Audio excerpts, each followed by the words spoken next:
Om Shri Ganeshaya Namaha.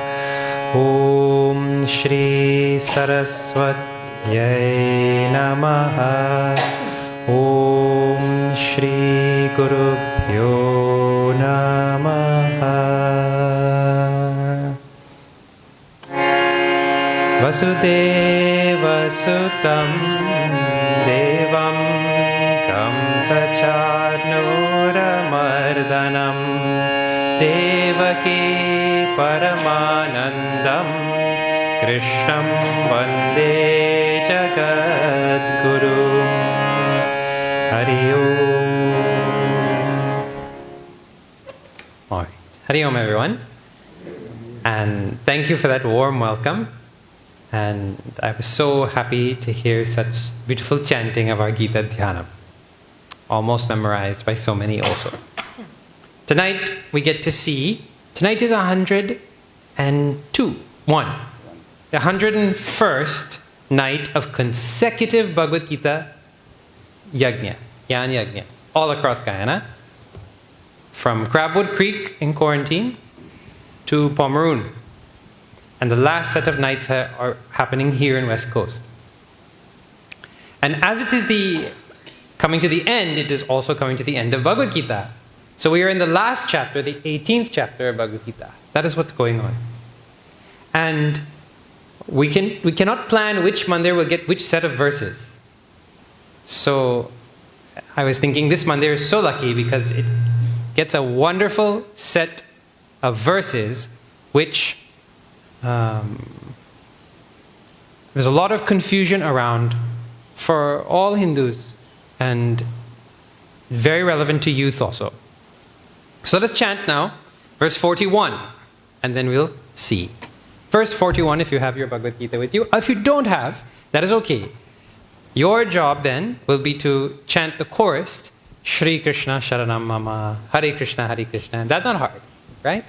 And in chanting the name of the Lord, every time you chant that name, you deposit into your bank account of karma punya. Because only what we have in the bank we can withdraw. So if you have not chanted the name enough, then when time comes and that punya you need that punya in life, there's no overdraft when it comes to karma, you know. You can't borrow. Only what you have done, that you will receive. And it's not nice to watch other people go to the bank and deposit. You know, nobody sets up their shop to sit and watch people go in and deposit. And you have nothing to deposit. Likewise, it is not nice to sit here and watch other people chant Shri Krishna Sharanam and you just watch it. They're like watching other people go to the bank. When you could just use the mouth and do a nice karma and chant. So everybody should chant every chance you get. And then when a group gets together to chant, all for the same purpose, then that is also greater karma for the community, for the school and all that. So, bellied chanting everybody should do. I mean, when you're chanting, you should outpace me with this mic, right? Your sound should be so much. So let us chant the name of the Lord and the verses of Bhagavad Gita, starting from the 41st verse here.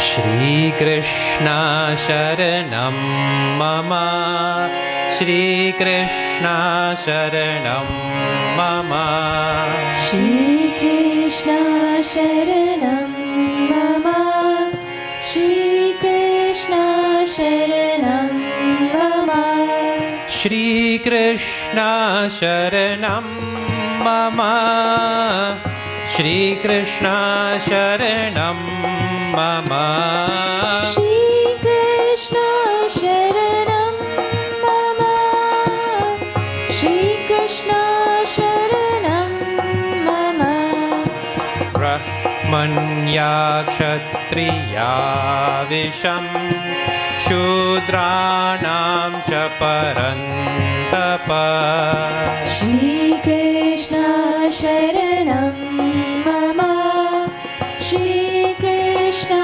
Sharanam pravibhaktani svabhava prabhavairgunaihi. Shri Krishna Sharanam Mama. Shri Krishna Sharanam Mama. Shri Krishna Sharanam Mama. Shri Krishna Sharanam Mama.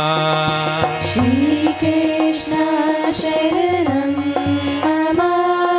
Shri Krishna Sharanam Mama. Shri Krishna Sharanam Mama. Shri Krishna Sharanam Mama.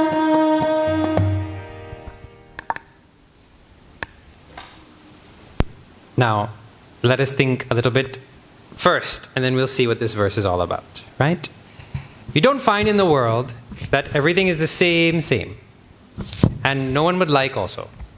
See, imagine you go out and there's some rule, and suddenly there's only one type of car available in Guyana again, and that is Corolla, and that too silver. Everybody has to drive silver Corolla, 4 doors, same model, same year, everything. You will like? I mean, the one person who wants to drive that car will be happy, and everybody else? Oh, boring. Or they say, okay, we're only importing one type of shoe from now on. Crocs. Like it or not, it's Crocs. Black Crocs for everybody. You will like that? No, if you go to the store, you want to see a variety. Even if you go in and buy the same shoe with the same color every time, you still go and you like to see, I wonder what they have. What is different? Try this one. And you walk out with the same pair even. But still you like to see a variety. Huh? What if all the fruits in Guyana was one fruit only? So soursop for everybody. Only soursop trees also. What if all the clouds look same? Every cloud is that, like how you used to draw as a child? When they say draw a tree, every one of your trees same. Every one of your cloud exactly same. Everything same. When you draw a car, every car same. If you remember how to draw back in the day. What if the world was the way you drew it? Like that. No, we don't like that. What if every music was same? Itsy Bitsy Spider. Everything put to Itsy Bitsy Spider. Boring like anything. How's it go? Itsy Bitsy Spider went up the water spout. Dear land of Guyana, of the rivers and plains, made rich by the sunshine and lush by the rains. Like that. Everything same. Boring. You can do the same thing with Oh Canada, I was thinking. Oh Canada, our home and native land, true patriot love in all of us command. Yeah. I'm from Canada and I messed up the Canadian anthem on Facebook. I was singing it in a different tune. Anyways, so you can laugh in satsang. Don't have to be serious. This is the place where you can come and relax and let your mind grow. And so you please laugh. Also, if you're not facing this singhasan, you're allowed to turn also. Otherwise, your body will be facing the front and your head will be facing so for 1 hour. And then you get a crick in your neck. And you go home like this. So you can turn and be comfortable and let your attention be here. Right. So the point is what? We look at the world and there is a natural, inherent variety. No 2 water droplets are the same. No 2 beings, even twins are not the same. Right? We like that also. It's inherent, it is natural, it is part of the universe, and we like it. Oh, okay, wonderful. Then, what's next? Whenever there is such a big variety, and we have to study it, and we have to interact with it, and we have to use it, it is always very helpful to group things. Right? Grouping is a big intellectual exercise, and if it is not done well, then things don't go right. And if it is done well, then things are well organized. So suppose you have to maintain this mandir. Suppose you make a committee now to maintain the mandir. Right? New committee. Now, there are so many parts of a mandir to manage. So you have to see how many parts. But there's lighting, there's thali, there's murtis, there's clothes for the murtis, there's contact list, there's paying the bill for the light. So many different things to manage for maintenance. So how do you organize that? Suppose you have 5 people here. You say, okay, we're here to volunteer. How to manage that? So you have to take that long list of things regarding maintenance and group them. So suppose somebody's a contractor. So you say, okay, all the fixed things in the mandir, like the building and the roof and electricals, all the things that don't move, you handle all that. If it don't move, you handle it. If a fence needs painting or concrete needs to be redone or whatever, that's your job. Next person, if it is removable, like mic stand and table and speaker box and all that, well, you maintain that. Equipment, right? Next thing, third person, well, you're very sattvic and very intelligent and all that, and clean, so you just maintain all the puja items. Anything has to be cleaned, brass needs to be cleaned, you maintain that. You see? And then this other one, okay, you just do cleaning, general cleaning. And so you can organize fixed things, movable things, puja things. Correct or not? That's how people plan? But what if you put the contractor, okay, you do puja and roof. All thalis and roof, you just do that. And you do the mixer, but you don't maintain the box, speaker box. You'll give that box to someone else to maintain. And you do half of the IT, and you do all the speaker box, and this other person, you do the wires for the speaker. If you have an unintelligent organization of things, it won't work well. Correct or not? I'm competing for everybody's attention. So, what to do then? Organize things properly, and the rishis are the best at that in the whole world. The best people, the best thinkers, seers that the world has seen in organizing this whole universe has been the rishis. So Bhagavan now is going to has just told Arjuna about one grouping of human beings in this world. And now as soon as you get into grouping human beings into sensitive territory. If you say men versus women, well, they just fight. If you say young versus old, that's the next problem. If you say by skin color, oh, that's a big, big problem. If you do by wealth, who the haves and have not, that's another problem. If you do by religion, a next problem. You do by country, well, the country want to go to war. Well, now there is a natural variety already, and things do fit into groups, we know that. But as soon as you start to actually name the groups, when it comes to human beings, we have a big problem with that. Why is that? Because the human mind is usually rajasic, not sattvic. Our vision sees everything as unconnected and separate. We studied that earlier. So as soon as you see things separate and different, you start thinking, oh, whose is better? Right? That's something like you divide up the mandir maintenance job. And now somebody starts thinking, well, maintenance of the building is more important than cleaning of the mandir. Is it true? If it weren't for me, you wouldn't have a roof over your head. So he just say like that. The next one said, what are you talking about? Roof or no roof, if you don't maintain the altar, you don't have a center of worship. So that is more important. You come here for that, nah? You didn't come here to look at roof. And then they just fight. Who's more important? Who should get the first dib at the funding and all that? That's how people just stay. It has nothing to do with the grouping. It has everything to do with people. But, so what? You should not group anything again? Let anybody do anything? No. That also won't work. Oh, okay. So, like that now, Bhagavan is telling that this universe has a natural grouping for human beings. There's a natural way to look at things. And it is so natural that you will find that grouping rippling through this universe. Wherever you go, you find these 4 naturally occurring. Like that. You can call it alpha, beta, now I'm in trouble. Delta, sigma. Theta, delta, alpha, beta, theta, and gamma. Gamma, thank you. Right? You can call it that. X, Y, Z, A, B, C, D. Call it whatever name you want. But here, the traditional names are given. What is that? Brahmana, Kshatriya, Vaishya, Shudra. You've heard these words before? Who's heard these words before? Some people are intellectually allergic. If you'd start talking about Brahmana, who's Brahmana, or who's not, who's a Brahmin and who's not a Brahmin. Oh, and this has real history in Guyana. There was a 1968 act that was tabled to be passed about who is a Brahmin and who's not a Brahmin, and who can do what. That's history. That has nothing to do with me. And old history also. So who can do what and who can't do what. A law was tried to be passed. Now, Lord Krishna is venturing into these waters. But earlier there in chapter 4, he said, I manifested these four. Like that. So, what does Bhagavan say?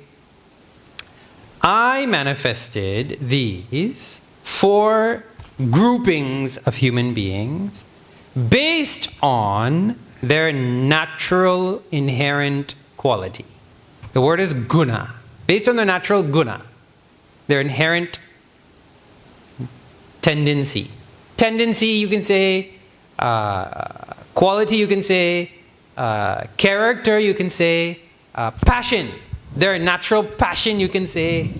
Like that. Everybody has their own. And you can group them. Oh, okay. And what else? This is going to tell also what karma they will do in life. So based on these two, guna and karma, these groups of human beings are divided. So did Bhagavan divide by race? Did he? No. Age? No. Wealth? No. Country? No. In scriptures, what is the division? One's character is the division. Based on your character and the type of work you're cut out for and you like, based on that, a division is made. Okay. Now, this is all very academic presentation, but there are many wonderful implications of this. First and foremost, for the youth, a big question is, what should I do when I grow up? Any youth here figured it out? Raise your hand if you figured it out. No, it's a big question, correct or not? I don't know what I want to do when I grow up. And that's okay also. Some people say you should know. But you go and ask, if you bring a whole samaj of sants or Swamijis, and you ask them, we want to do a poll, how many of you when you were 10 years old or 15 years old or 20 years old knew that you wanted to be a Swami or Swamini? They would say, I didn't even know what is Swami, Swamini, let alone want to be one. I didn't have any idea. So if they also didn't know, and they're the ones we look to, that means to say what? But they will say, but I did know that I did not want to work for pay. But I did know that I wanted to serve the community. But I did know that I wanted to be around. I had something I knew. But I couldn't tell you what that is in the scheme of things. I didn't even know such a thing as sannyas existed. I don't know our Puja Swami Aksharanandaji, his story, but you can ask him. When you were 5 years old, you knew you wanted to become a Swami? Most will say, I didn't even know such a thing existed. So that doesn't mean they don't know. It means to say, every human being has to spend effort to find out what am I cut out to do and find a practical use for their inherent talent. This is the exercise. If you can just find practical use for one talent alone, you might have 10 talents, but one you've made it useful for the world, you're a great success. You don't even have to make two. If you know how to paint, well, that is great. You can paint the murti, you can paint number on car, you can paint anything. You might also know how to sing and run and do carpentry, but you just have to make one talent useful for the world. So that is the job of academic schooling. To connect what the talent of the individual has to the world. But let me tell you where it all goes wrong now. We don't pay attention to the God-given inherent talent. What we pay attention to, not our fault, what we're taught to... Let me tell you, in Canada, there's something called careers class. Mandatory subject for everybody. It's a half-year subject. 6 months you go there every day and you talk about careers. And you do research on this career and that career. And you know how you do the research? Okay, here's a list. You pick which ones sound good and go and research. What you have to fill out? How much money did this make? What type of education is required for that job? Where do they work? What are examples of their life? Like that. But the first question was, what was it that I listed? How much money do they make? Right? And so we're trained to think like that. And parents also, you want to be an artist? What you go eat? Paint? You want to be a musician? Bhajan go fill your belly or what? At least become a doctor, and then once you're a doctor, then go and sing bhajan in the mandir. You go have be settled in life. That's how they talk, nah? Become a lawyer, become engineer, become doctor. Then you can sing bhajan. Parents just talk like that? Any parent spoke to you like that? Or you speak to anybody like that? Now see the problem with that. We didn't study what these four are yet, right? And so let me see the problem first and then we'll analyze. Suppose somebody's meant to be a businessman. Like I have a family member from 5 years old. What was he doing in play? He's sitting in front of the room. You can't pass. And what he put in front? He go and find the toys he don't want. Half-broken toys and all that. And he put them in order of size. And he rip a little piece of paper and he write a number. He can't write also, but he writes a number. Now, you can't pass unless you pay him and buy one of these toys. So he set up a shop in the house now. So that's a good half-day game for him. Now, nobody taught him to do that. He got the idea, this will be fun play, you know. This will be good play. Now, that means he has merchant swabhav, isn't it? He has the natural tendency to find things, see value in them, and convert it into wealth. What was the value? Well, if I sit here, no one can pass. So there's some value in that. I see. So I can make some money. Now you take somebody who's a merchant swabhav and put them to become a doctor. So now they're a businessman on the inside and they're wearing a doctor's coat on the outside. When they see you come in the door, you think they see patient or you think they see $sign? Which one? Like in cartoon, you know, when Roadrunner sees Coyote? No, when Coyote sees Roadrunner? You ever see that? Coyote seeing Roadrunner go by, zoom! And then he watches again, and instead of seeing Roadrunner running, he's seeing Roadrunner on a plate, like steaming and right, with vegetables on the side. I mean, he's seeing what he wants. You want to go to a doctor who sees you as a $sign? No! You want to go to a doctor who cares for you as a patient.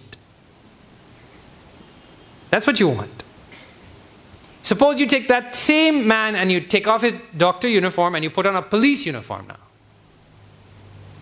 Then when he stops you, he says left or right. Because he's a businessman wearing police uniform. We want the little boy who was playing king and policeman and was policing, you know, in the school. Hey, pick up that paper. That's not right. And had his buddies. And we want him. He's the one we want to pick up and train as a policeman. Not the one who pretended to do shop and all that. Let him start a business. Now, we mix this thing up, put people in the wrong profession. Parents do it. And then what happens? That doctor isn't a good doctor. He's not a good doctor. So what happens to society when you don't put a doctor who's meant to be a doctor in that position? There's something called square peg in a round hole. The world has done that. That is how you get doctors who are pushing all kind of medicine which you don't need. This big science, you can just research. What are the top medicines that they have now seen? All kind of heart medicine that they used to give, not even necessary. Blood pressure, not even necessary. After 20 years of prescribing, they're coming and saying, you know, we really didn't need to. You don't think they knew that? Big doctors? They knew very well. And they don't try and cure you.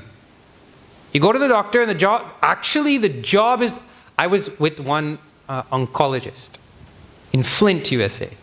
And they admitted that their research, he was doing research, studying for remove cancer. The research is not to cure cancer going on in the world. You know how you have Cancer Day, and there's a lot of research that is dedicated to making cancer livable. Livable means you have to buy that medicine your whole life. Not that you get cured. So if you're a businessman, which one is better? You buy medicine till the day you die. And if you die, I feel bad because that's one less. I have to wait for the next one to get cancer.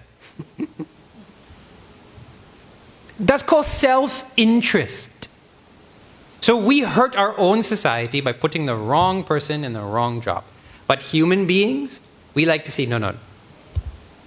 There's an old phrase from West Coast Demerara. There are 5 fingers and not all equal. You ever hear that phrase? 5 fingers and not all equal. But that's not, there's 5 fingers and not one is better. Okay, let me vote now. Who's better? Thumb is better than the rest? Who says so? Thummy, yeah. Thummy is better or not? Nobody says? Thumb is what makes us human beings. Thumb and, what is it? Monkeys. They're the only one that have that. They call it disposable thumb? Deposable. What's the word? Not disposable. But without a thumb, you can't grab anything and hold properly. So somebody said thumb is the best. Somebody said, nah man, look, he's the shortest one. He's stubby. So he's not the best. But if you don't have him, you can't hold. Somebody said, okay, leave thumb alone. We like to hold. The next shortest one is which? Pinky. I don't know how we get the name Pinky. But his name is Pinky, right? He's not pink or anything. So the next one is Pinky. But everybody is I meet one man in Essequibo, his name Cream. I don't know how he get the name Cream. So Pinky here, right? So, no, he's the next shortest one. So let's remove him. He's not the best. He's the worst. But if you grab with these 3 fingers, it is exponentially less powerful than grabbing with these 4 fingers. In fact, you could remove the longest finger and have more grabbing power with this little pinky than if you did with just these 3. You try now. And when you play tabla, pinkies is essential. This middle one, not so essential. You could do without him. Okay, fine, Pinky, you let me. The 2 of you on the side, you just hold things really tight, right? And index finger, you just point. So I need you, right? And promise finger, this is you put the pointy on this, you put the ring on this. So you're also essential. Promise finger. Just this one, let's say he not essential. The middle one. So we can remove, he's the worst one, suppose you say.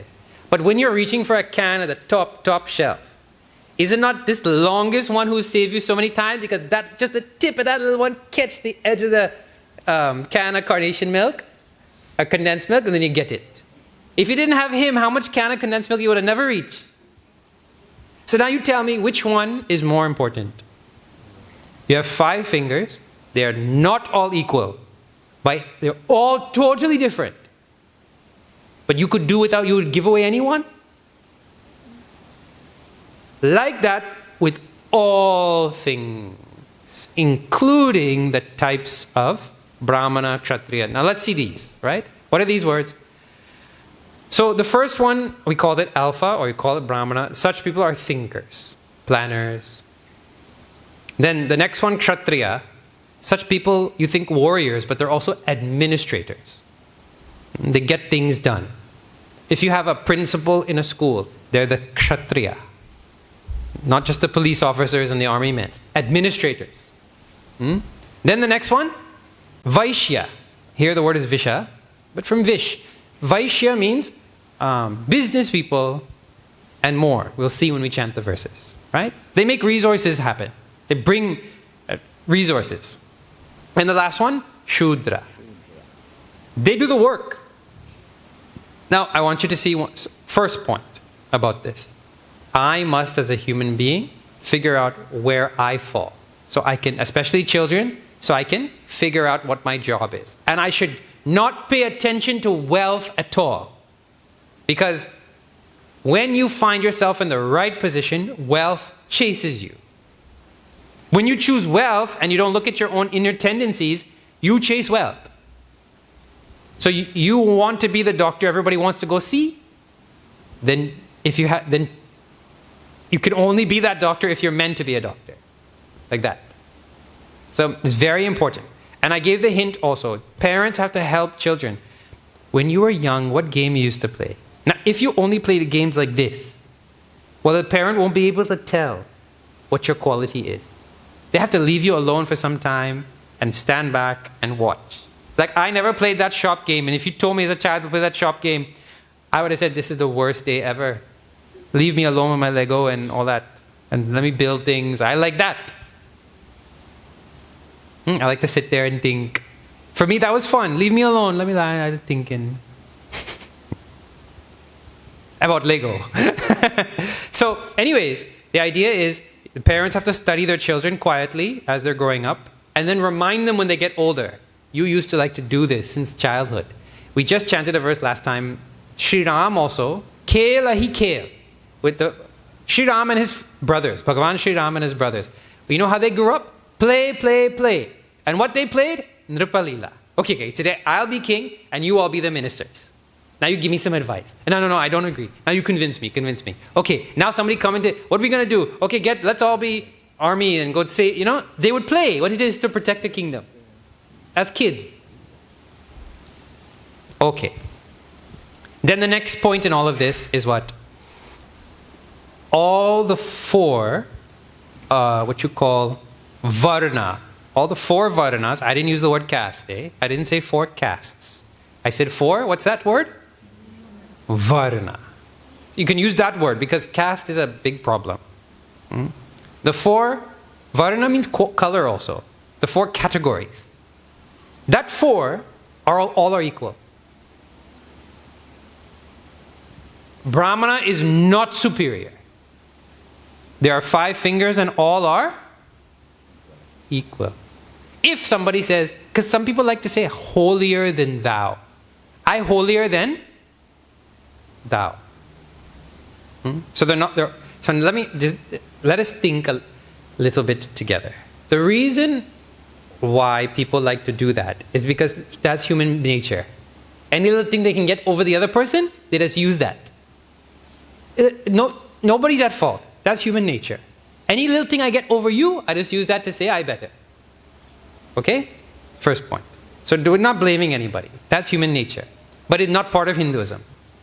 Every Hindu, especially the next generation, has to stand up and explain to whoever says otherwise. Excuse me?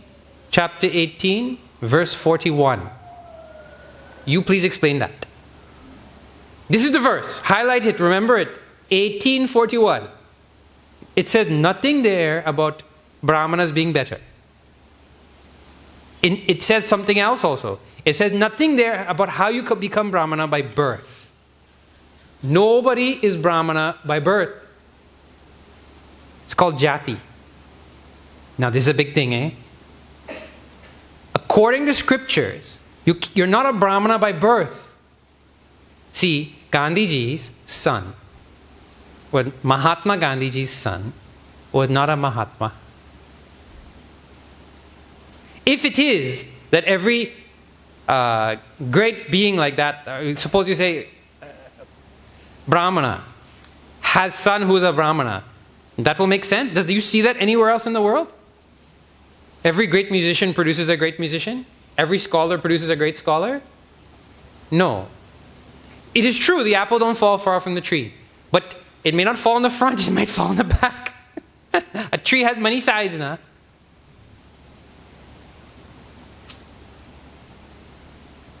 So how you become a Brahmana?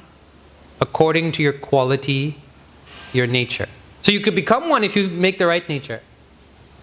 What nature exactly is that? Bhagavan will tell who is qualified as this and that.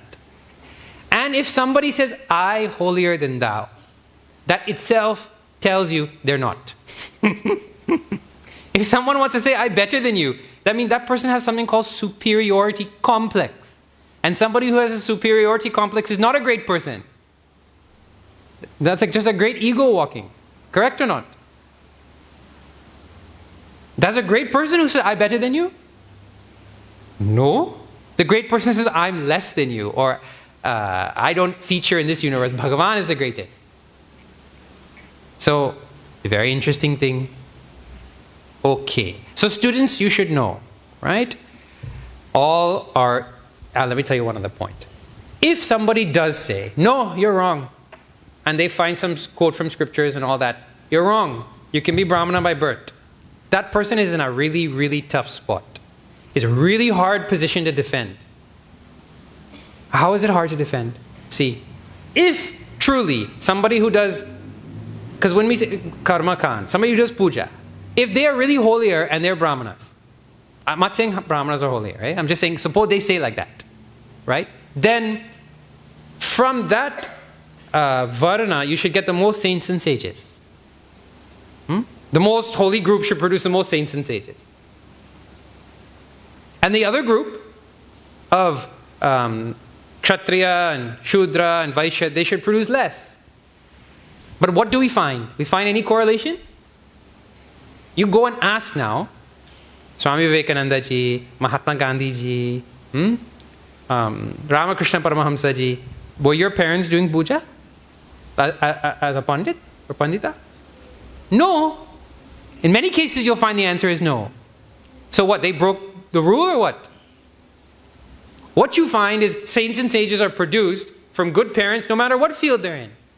And if that family can produce a saint or a sage, what you'll say, they're not holy? So now you have to, that person who says otherwise, they have to explain that now.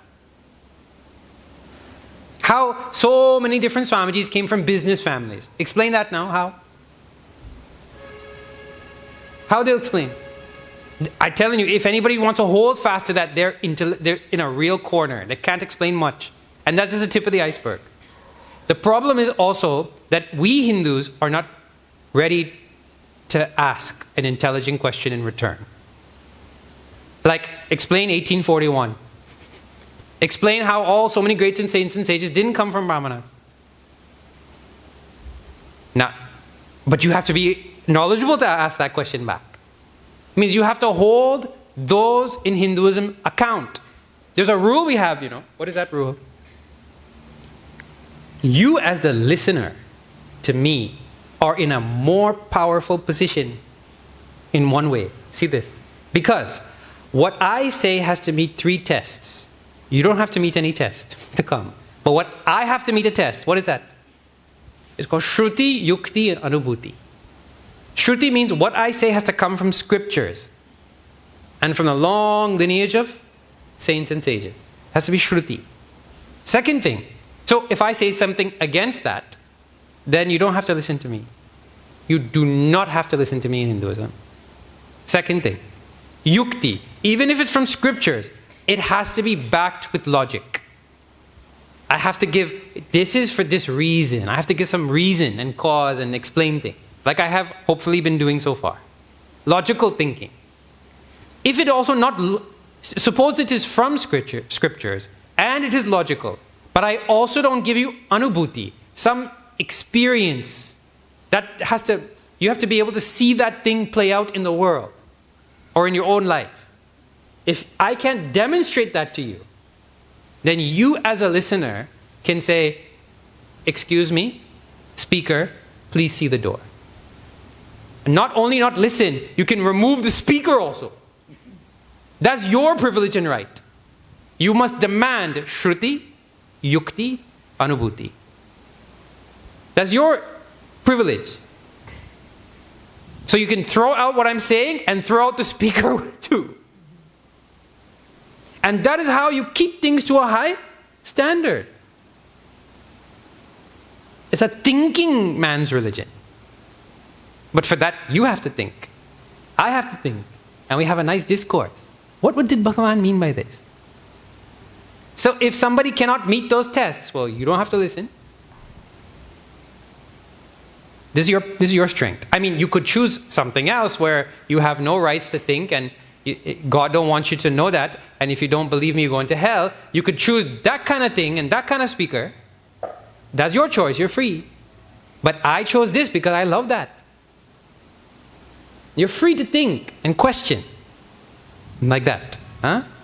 Okay. So the basic points I wanted to share were that They're not all equal. You can remember that example. I must seek out mine, my own swabhav, like that, 2. And nobody should tell you anybody's holier than thou, 3. And also now, one more point. These 4, which I mentioned earlier, are everywhere. Suppose you want to make a birthday party. You want to make a nice birthday party for your daughter, son, grandchild. Right? You will find all these 4 functions are, one person has to sit there and think, what date will hold the party? What time will hold the party? Plan. Who all will we invite? Where we'll have it? Planning is required or not? Just say yes. Thank you. Then, you can have the best plan. But if you don't have someone to execute on that plan. Okay, today's the day. Did you remember to call so-and-so? Did you remember to order this cake? Did you remember to get the decoration? Somebody to administrate. Then they come. We only have so much budget. Should we spend it on gift or should we spend it on cake? Now the planner will go and tell you, okay, here are all the pros and cons, this, that. But somebody finally has to make the decision and take the response. I decided to spend the money on cake. Administrator is required. Suppose you have the best administrator and they're doing all that, right? But then you don't have the funds. You don't have someone who can finance that birthday party. Nothing moving. Suppose you have funds and you have somebody who can get it done and a good plan. But nobody to put up the decoration, nobody to bake the cake. Any birthday will happen? No. Take army. Suppose you have the best strategist in Guyana and the best general also to execute that strategy, right? And the government have funds like that, but no servicemen and women. You have any army? No army. And when they give Medal of Valor, they don't give it to strategists and they don't give it to the people finance. They give it to that serviceman or woman who got the job done. You see, in your body also, you have all the different functions. You have a cell that it's part of the brain. You have a white blood cell. His job is to fight only any foreign thing. So your nose starts running and when you get cut. You have the red blood cells who are doing all this work. Right? You have cells that digest food, like Vaishyas, and produce it into energy. You can, any little thing you look at, like the body, or any big thing you look at, like a company or an army, everywhere you find these, ant colony. It has a queen, it has army ants, it has worker ants, a bee colony. Birthday, anywhere you go, you find these 4. So Bhagavan is not breaking people up. Bhagavan's finding things that are there. Bhagavan manifested and he's telling, this is how it is organized. Oh, okay. Now, with that long introduction, now let us see who are these individuals, right? So much as nice things are there. Let us chant together. 42.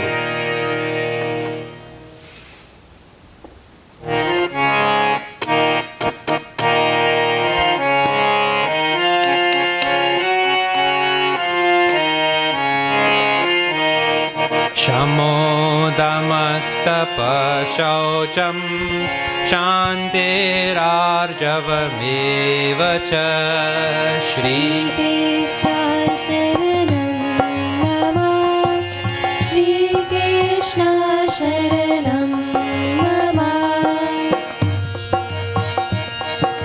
Jnanam vijnanam mastikyam brahma karma swajapavajam Shri Krishna Sharanam Mama Shri Krishna Sharanam Mama Shauryam tejo tritirtaksham Yudhe chapya palayanam Shri Krishna Sharanam Mama Shri Krishna Sharanam Mama Danam Ishvara bhavascha kshatram कर्म स्वभावजम् श्रीकृष्ण शरणं मम श्रीकृष्ण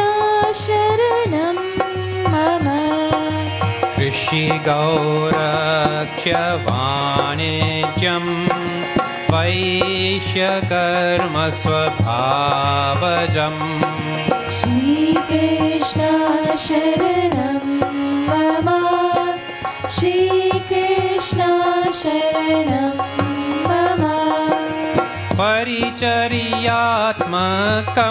कर्म शूद्रस्यापि स्वभावजम् श्रीकृष्ण शरणं मम श्रीकृष्ण शरणं मम श्रीकृष्ण शरणं मम श्रीकृष्ण शरणं मम श्रीकृष्ण शरणं मम श्रीकृष्ण शरणं मम श्रीकृष्ण शरणं मम श्रीकृष्ण शरणं मम.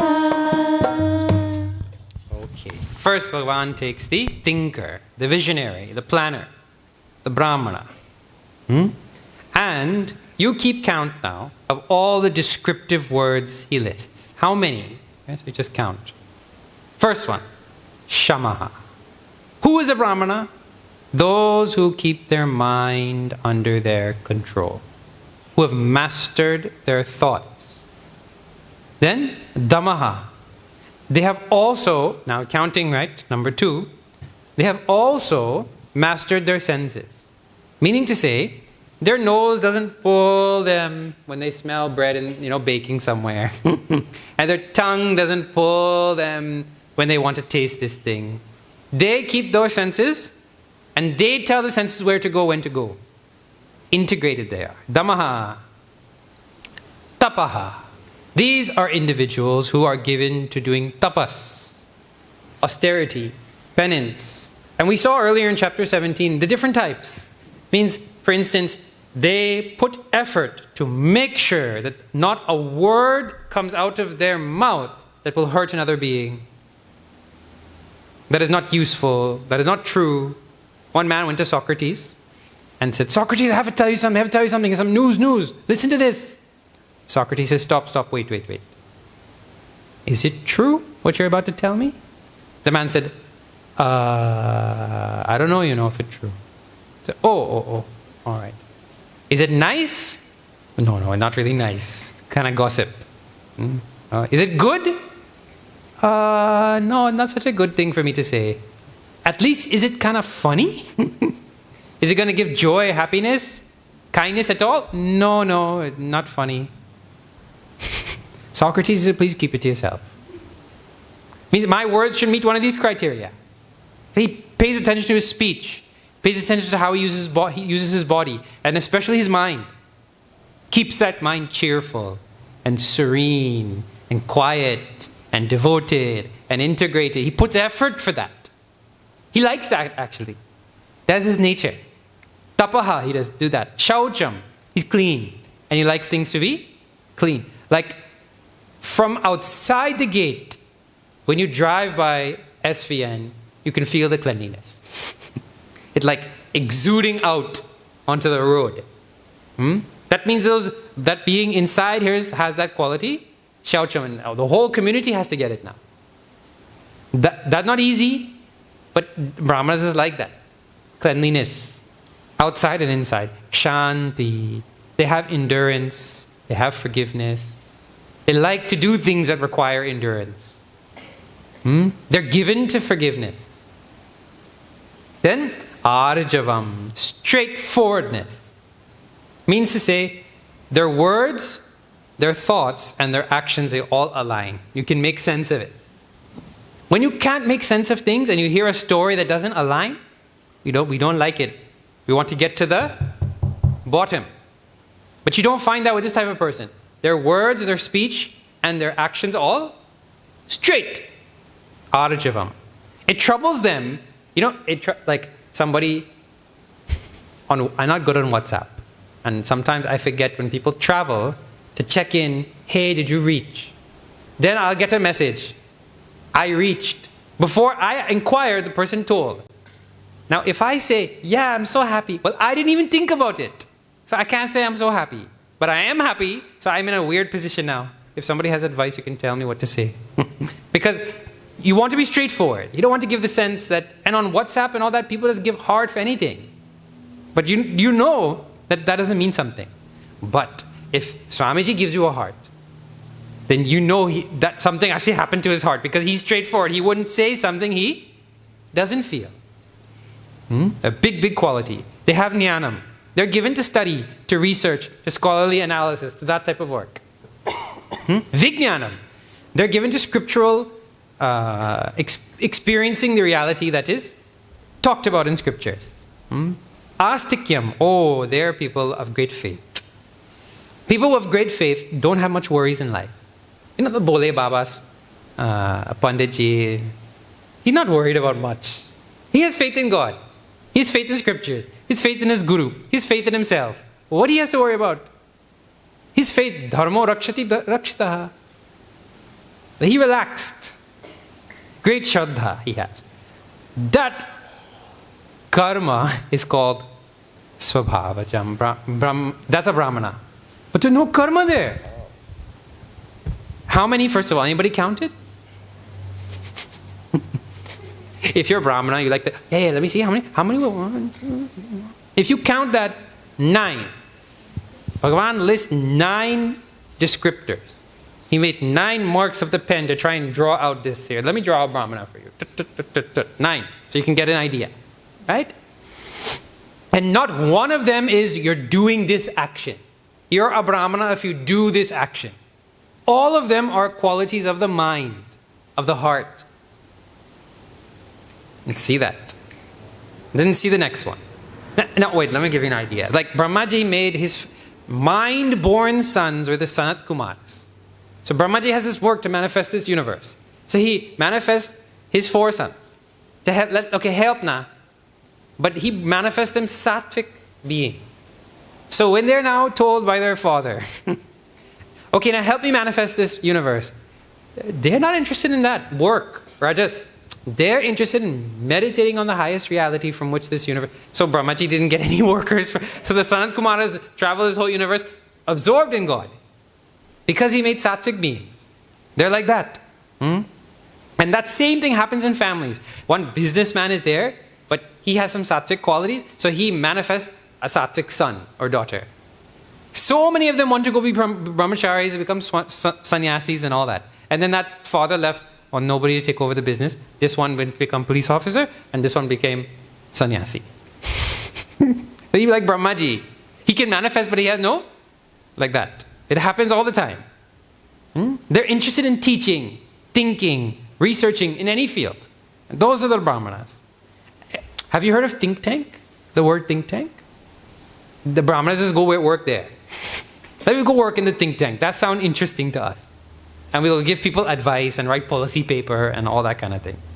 Right? Okay. Then, who comes next? We chanted this already. Everybody likes this one. You know? The warrior. Who is a warrior? You want to know if you're a warrior, young man or woman? Let's see now. Bhagavan tells, this is who is a warrior in this world. First of all, they have shauryam, valor.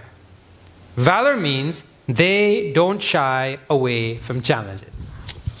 Right? They're brave. That's why medal of valor, if you look up the definition, a medal of valor is given to that serviceman or woman who in the face of great danger still did his duty. He deserves that. Right? Tejaha. They have brilliance. Intellectual brilliance, physical brilliance, brilliance of character. They have an aura about them. Then what else? Dhriti. They have fortitude. Please count again. I've given 3 so far. Dhriti, the third one, means they have consistency of purpose. They're not going to get easily distracted. Once they say, we are going to build this business. Or well, they wouldn't build a business. We're going to build this thing for the community. They're not stopping, eh? They're not stopping. Such as a warrior type. Daksha. So all those who have come from HSS, you know this word very well. Daksha. What does it mean? What does it mean? It means you be attentive, alert, dexterous, ready to go. So they have that in them. They're dexterous. They can get things done. Not like, some people say, some people make things happen in this world. Some people watch things happen in this world. And some people say, what happened? Some people do seva. And other people say, wow, good job. They sit back and say, oh, you clean up the mandir, nice. But they didn't do anything. But this is the first type. They make things happen. They do seva. They're on the ball. And we have that quality in our Pandit Krishna. Before I even knew about the incident yesterday, Panditji didn't come and tell me, oh, there's an incident and there's a problem and we might not have this satsang and this mandir because of that. No. He said, there was an incident. The mandir, by good decision, we're not going to host it there because of all the incident-related things in that area. And we have a next mandir lined up already. Dexterous. That problem was solved by the time it arose, like. Where you find such people? This type of quality is there. Then, yuddhe cha api apalayanam. This person is not running from battle. When the situation gets tough, what happens? The tough get going. There's a phrase like that, right? When the going gets tough, the tough get going. Like our Swamiji, he was telling. You can see the quality in, right? Our Swamiji was telling him Burmese, he got an idea. Swami Prakashanandaji. Like that they walk in Bharat from Varanasi to Rameshwaram. They walk from the top of India to the bottom of India. Like how in Trinidad they walk from the top of the island to the bottom of the island. Why not here in Guyana? We take our Ganga Jal and start in Crabwood Creek in quarantine and walk all the way to Pomeroon. Every day. Get up at 4:30 in the morning, walk all day. Rest at a temple. Have satsang. Get up and walk again. Every day. All day chanting the Lord's name. If you do that in your lifetime, it would only take about 12 days, and at the end you pour that Ganga Jal you've been carrying and imbuing with all your tapas, and you pour it on Bhagwan. Let me pour all my love on you. That to release you from so much obstacles in spirituality. So, but if you see Swamiji's, when he was telling about, he's talking about it like it would be a wonderful thing to do. And then some people in the audience, what? I'll walk with you, I'll drive in the car beside you. A challenge like that, I run away from it. So you have different types of people. Dhanam, these are large-hearted people. In the community, you will always know. In every community which is thriving, there will be one or two very large-hearted people. Correct or not? They're ready to give. And this is a very Hindu quality. You might not have food for yourself, but you make sure there's always a portion in case someone comes. Dhanam that takes great valor. Keep a room ready in case somebody wants to sleep. Even if I have to stay aside. That is, and lordship. Lordship means that person is given to leadership. A Brahmana, if he sees, okay, the community doesn't have a leader, then he will step in. But as soon as you see a leader come up, they'll step back and give it to that person. This is the person who steps in, steps up, takes charge. Like that. Such a person with that quality, automatically you call them a warrior. Chanakya was famous for identifying Chandragupta. And there was a wonderful, long history of a great kingdom in your history, because Chanakya, a great Brahmana, a great visionary, thinker, studier of Shastras, identified a little boy from a normal family who exhibited these qualities. And trained him, and he became the great Chandragupta. If you want to see that story, you can see it online. You can check out. I'll tell you about it at the end. Chinmay Mission has made all these stories into beautiful episodes. Krishi Gauraksha Vanijyam. That person, however, who is interested in business, industrialization, creating resources. Here it is given as cow rearing and protection, also in agriculture. So they're all creating resources, making food for the nation, distributing that food for the breadbasket people who get the whole food chain going. They're Vaishyas. Now how many is that? 3 things are listed. Agriculture, cow rearing and protection, like our Krishna, Bhagavan Sri Krishna, and any trading. 3. If you counted what was there for the warrior, it was 7 qualities. And if you counted what was there for the Brahmana, it was 9. There's a lesson in that. Now see the last one. So that's Vaishya karma. This is Shudra karma. Paricharyatmakam karma. One thing listed. That type of, and now it's action also, not qualities. That type of action which is in the form of service. Full stop. Something is to be done, and I do it. Full stop. So now you think now, all students here. What is the lesson in that? 4 categories. Bhagavan lists them. Spends one whole verse describing the first one, the second one, 9 qualities, 7 qualities. Then one verse, he puts 2 together, 3 qualities of the Vaishya and 1 quality for the Shudra. What to make of that? Any idea? Those who have more responsibility, they have to be of a very refined, or there's a lot that they have to do to meet up with that responsibility. Like that. The planner, if he gets his job wrong, means suppose they're building that bridge, and the person who plans it, you know the 2 are coming, tuck, tuck, tuck, tuck, tuck. The person who planned it, they meet like that. Well, all the work gone to waste, all the effort, all the money gone, waste. Because in planning, on this side we use imperial units, and on this side we use metric system or something. A little mistake. Because it comes first, you have to really make your mind fit to do that job. You know this also. Suppose you have to make a family decision. Is this the right boy to marry or not? Well, not when you're sleepy. Tomorrow let us get up, calmly, everybody's awake, and we'll talk properly and make this decision. Correct or not? Because you make a wrong. So you have to keep your mind in a certain mood. The demand is high. That's why many people, they don't want promotion also. You want to be CEO? No, CEO just means that's the one that go blame when everything go wrong. I don't want that job. I want someone above me who they can blame. So who does take CEO job? The person with shauryam. Give me the job. I go take the blame. I know this thing ought to be done, and I'll vouch that this thing is important. I'll vouch this person. Give the contract to he. He go finish the job. I will vouch. Means that person is showing bravery. Puts it on me, and let's move. CEO. Other people, nah. You decide. I'll follow you and do the work. By nature, you need all types. So this service member just needs to, he don't need to figure out, is this the enemy? Is this not the enemy? Should we go? Should we come?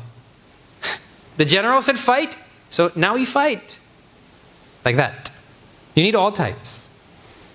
Okay, now, having seen so many points about this wonderful thing, each one of us have to, now I want to answer a few questions actually. Each one of us should think, one day these questions will come to you. Because we're so used to putting bias. Wait a minute. You said the promotion should go to the CEO, and the CEO is the Kshatriya. So he looked like he higher. He better. He greater in some way. This is how we like to think. But I want you to reinforce in your mind, right, that in scriptures, the judgment of how great a person is how far they have moved along the path towards mukti. Nothing else. How much they have purified their mind. Nothing else is the measure. It doesn't matter if you're the greatest judge or king or lawyer or president. That really doesn't mean anything. That is why, suppose the president is here and Puja Swamiji is here. And they both come. Who do you garland first? in Hinduism? Puja Swamiji. The president can come behind. Because here in the mandir and in the way we judge people, that person who's further along in mukti, he is great. And all other things about power and money, that thing is different. It's a different thing altogether. Greatness of a human being has to do with the greatness of the person inside. And that is measured how much you've purified the mind. So we've always had, of course, importance and reverence should be, if the president comes, we should do all great things. But a spiritually elevated person is of a different caliber altogether, right? So my point is, you can get that caliber from any one of these fields of work. Nisarga Datta Maharaj is a great example of a realized saint and sage whose job was what? He used to roll cigarette. They don't have that job anymore, but like for a few cents equivalent, you could get a cigarette in India. This is before it was a bad thing and everybody, right? It was a normal thing, right? So his job, he would just roll it and sell it. So what type of work is that? Vaishya work. And in modern day, drug pushing. But he's a realized sage. Means from that simple work, he became realized.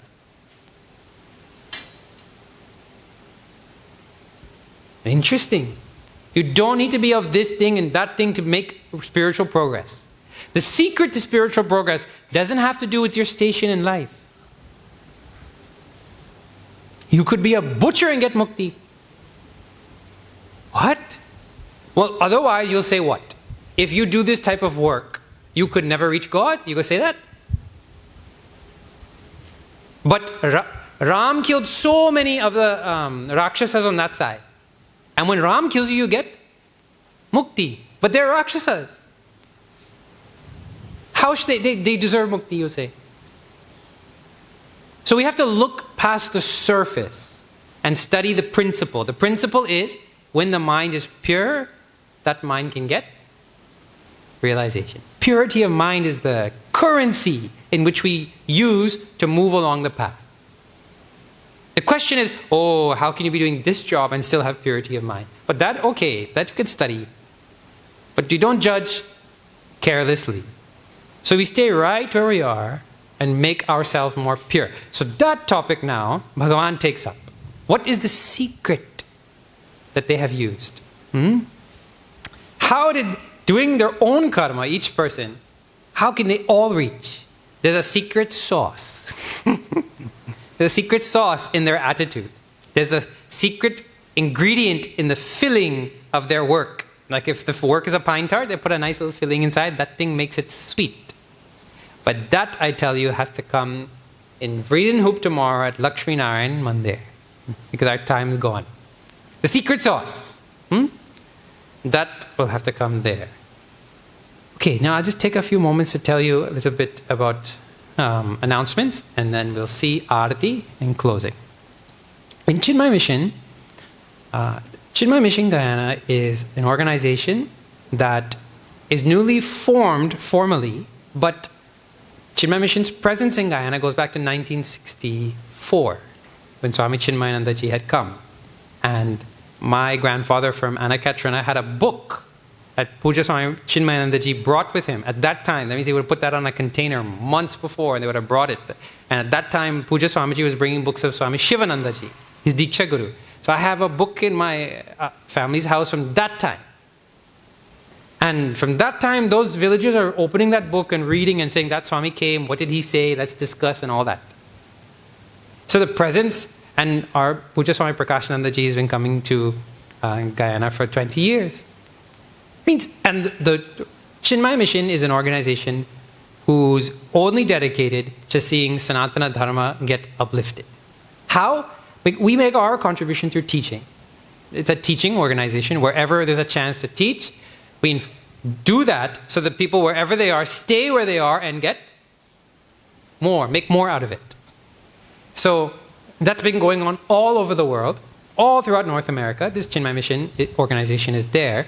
And now in Guyana, there's Puja Swami Prakashananda Ji, who's teaching and who's running this 108 nights. And then there are 3 more teachers who are there teaching various classes. So if you want to learn anything, classes begin for pregnant mothers.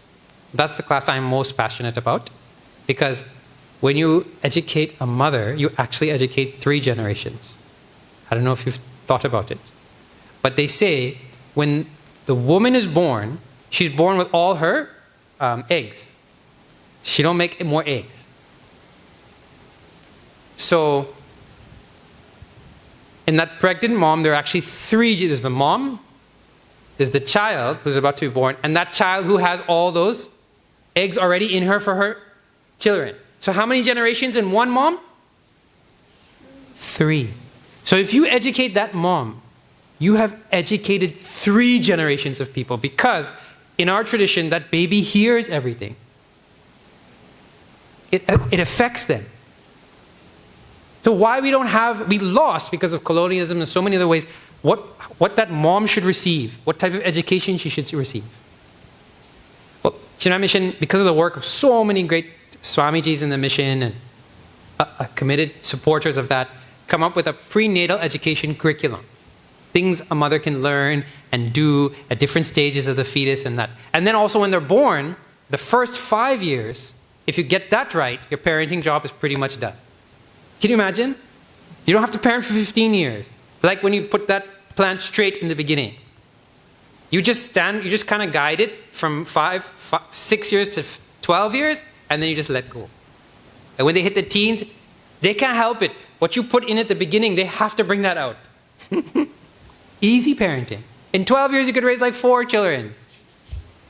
But now they start the parenting at 12. Let them do whatever, and then now you have to work for 25 years to try and straighten, and you can't straighten. So the work we do with the young children is essential. Now, I wanted to say this because everywhere we have gone in Guyana, from Berbice way down to Essequibo, I'm hearing only one name, Swami Aksharananda. Swami Aksharananda used to come here, used to run overnight camp, used to run this class over here, used to teach Sanskrit there, this, that, everywhere. The furthest corners of Guyana here in Swami Aksharananda. And he taught me, and now I'm a businessman in the community, I'll never forget. Or he taught me, and now I'm a pandit. Or he taught me, and now I do this. And it's like, the scriptures describe it like this. You have a big set of feathers on one side of the scale, right? Like 1,000 feathers on one side of the scale. All it takes is one little bar of gold to balance that. One pure, true, enlightened being on this side, it can outweigh tons of superficial people.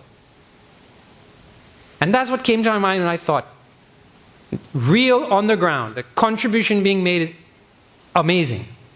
But the contribution everywhere is that when I was a young boy and I was a young girl, I was going to camps. I was sleeping over at the Mandir. I was doing this other thing. And that formed my character. You don't really hear, oh, I met Swamiji when I was 45 and I suddenly formed a new character. That you don't hear. You might hear, I sent in my children by he, but I'm not going to change. So if you're going to form the next generation, it's going to be done where? The children have to be engaged every day, every weekend in something that's character forming and fun and exciting, where they sweat and all that. Otherwise you'll lose them. I've also seen across Guyana, the mandirs have 10 people, 8 people, and the only child is a child of the Pandit. All across Guyana, I've seen it. That means what? In 15 years, it's gone. They'll just come for Navratri and Hanuman Jayanti and wedding, and that's it. It's a dire situation. So if it was not for the work that Swamiji has done, I don't think we would have this anymore. I mean, that's my thinking. So we are very much indebted. But Chinmay Mission works in that same sort of vein. We like education. Anytime we hear anywhere we can help teach, we like that, right? And to come to another organization that has carried the torch for so long, I feel like when I walked in the door, I felt like inspiration. I'm very, very happy we could be here. Chinmay Mission has a Pandits course. In that vein, we have an online Pandits course. focusing on how to learn to chant for children who are 15 to 30. So if you know anybody who might want to learn how to chant all the Vedic mantras and all the puja shlokas properly, you just check out Facebook and they can register. And it's all done online. Every day, morning and night, we have a little class. They learn Sanskrit, they learn to read Sanskrit, they learn the meaning of puja, they learn about Sanatana Dharma, and most of all, to chant properly.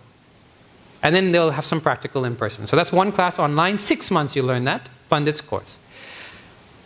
We have camp at the ashram. 2 other quick announcements. In order to be doing this type of work in Chinmaya Mission, to take up to the path of brahmacharya and sannyas also, there is something called a Vedanta course you have to do. That is a 2-year intensive course where you have no holidays. You study from 5:30 in the morning, you have class all the way to this time at night.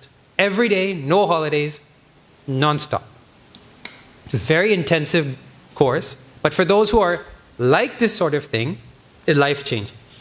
So if you know anybody who might want to dedicate themselves to learning Sanatana Dharma properly in the Sanskrit medium, then there's a wonderful opportunity just in Trinidad. You used to have to go to India to study in the ashram. But now there's an ashram in Trinidad, and this will be the 3rd batch of... I went to the first batch, right? And this was the 2nd batch. And now this will be the 3rd batch in Trinidad. It's a wonderful ashram, a place to go study. So if you are 30 and under, unmarried and have a degree, these are the prerequisites. 30 and under, unmarried and have a degree, you're eligible for that course. You just apply, there's a little form online. And if you get in, it's fully sponsored. It means other members of the community will pay for you to go and live and eat. It's not an easy thing to board somebody for 2 years and let you learn for free. But the main thing is you must be interested, and it's a grueling course. You can't go home. No checking phone and internet and all that. You go and you submit yourself to that study. But that is what is required for training the next generation. It's called the Vedanta course. It starts in October. So please spread the word. Wonderful opportunity. And we could have more in CI. Well educated in scriptures. Dosa Day. Last 2 announcements. So many announcements today. I'm sorry. The 108th night is just around the corner. And it's a public event for everybody. It's happening in town at the Gandhi Youth Cricket Ground. And just yesterday they were talking about the huge tents they're putting up and all the food they're going to bring and all the gifts and how to distribute all the gifts for all the families that come. So it is a big, free, public event to celebrate the completion of a 108-night yajna. And everybody here is warmly invited. So come out. It's Saturday, May 3rd at 5 p.m. And it finishes 6 p.m. prompt. Then there'll be food and you'll make it back in time, for your evening cup of tea or whatever. So come out, you're warmly invited. The next day, Sunday, May 4th, Swami Prakashanandaji will be making dosa for all of Guyana. He's got this huge tawa, longer than my arms. And dosa is a pancake-like, savory, delicious thing. I see somebody licking their lips already. Right? Delicious thing. It's made of urdi dal and rice. So it's healthy. It's different. It's delicious. And like in the rest of the world, North America, Europe, and obviously in Bharat, it's eaten by the hundreds of millions. If you take every day, how many are made? People love it. So it's something to come and try. It's a fundraiser.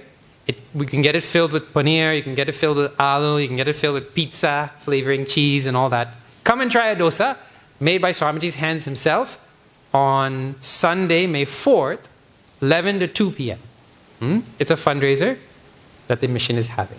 Okay, now, thank you very much for your attention, for organizing this satsang, to Brahmji, for being in touch with me and all my questions and everything. It was, like I said, very inspiring to be here at the mandir. And my pranams to Swamiji from afar. Okay? Now we'll have Aarti and closing.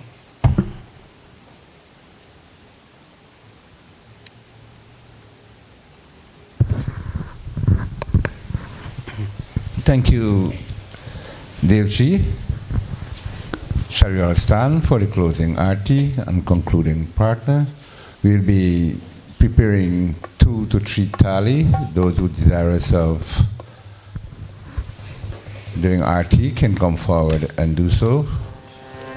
Just before we commence the RT, I just want to let you know, on behalf of the temple committee, we'd like to thank you for coming out, and we have prasadam and snacks prepared for each and everyone. Please take part in it.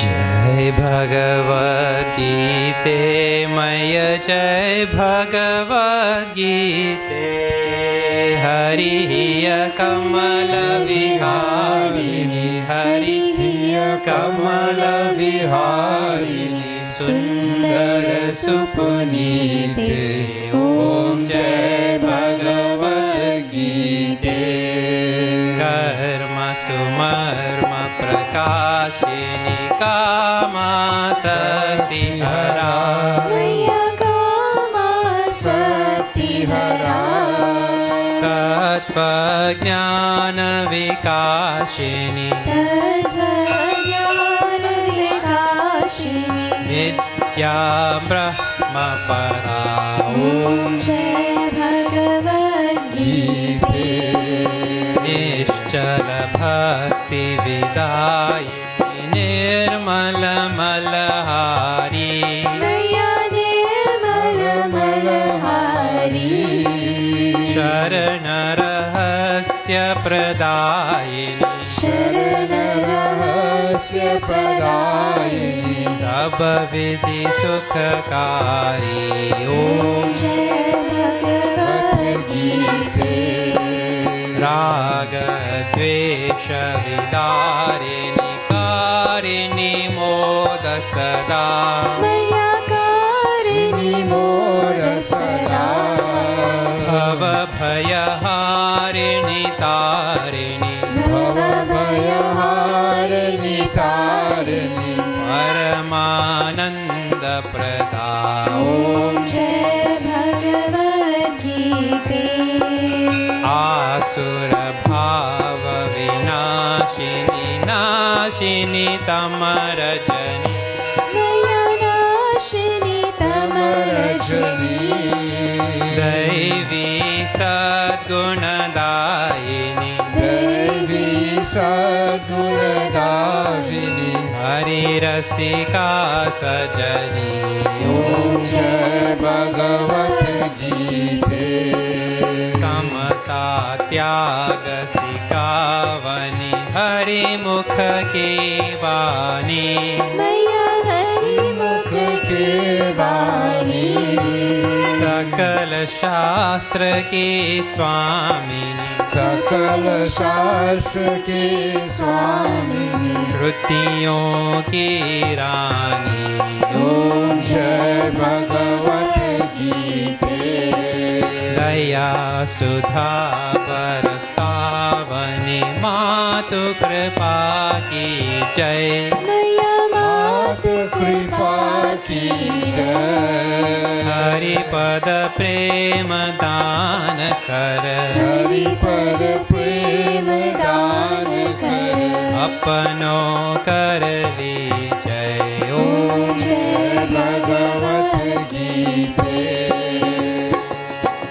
Jai Bhagavad Gita Maya Jai Bhagavad Gita Hariya Kamala Viharini Hariya Kamala Viharini Sundara Supanite Om Jai Bhagavad Gita Om Jai Bhagavad Gita Om Jai Bhagavad Gita